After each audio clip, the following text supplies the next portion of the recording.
We chose Death to be the character in Darksiders 2 because War really set the stage for the Darksiders universe and introducing new elements, and we felt bringing in a new horseman with a totally new playstyle, different personality would be really cool, and Death is probably the most well-known of the four horsemen, so we thought he should get his shot. What makes Death different from War is almost everything about him.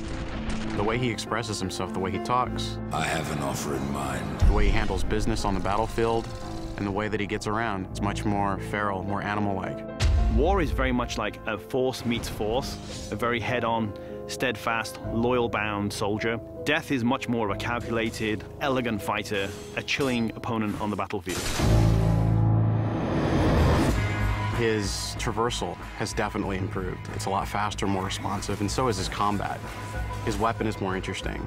He can dual wield or wield a single heavy weapon, depending on your playstyle. Death's primary weapon is a scythe.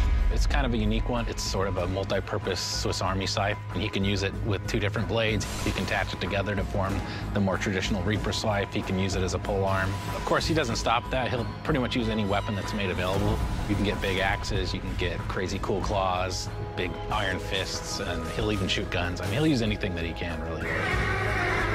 The main improvement from Darksiders 1 to Darksiders 2 was depth. We wanted to make the game more involved. We wanted to have more context. We wanted the player to really feel like they're in a real world with people living there, stuff going on, things going on.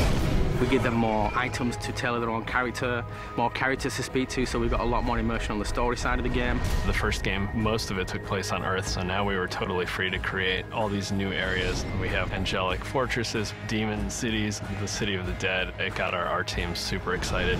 On top of that, there's a lot of weapons and armor, and obviously the new character as well, Death.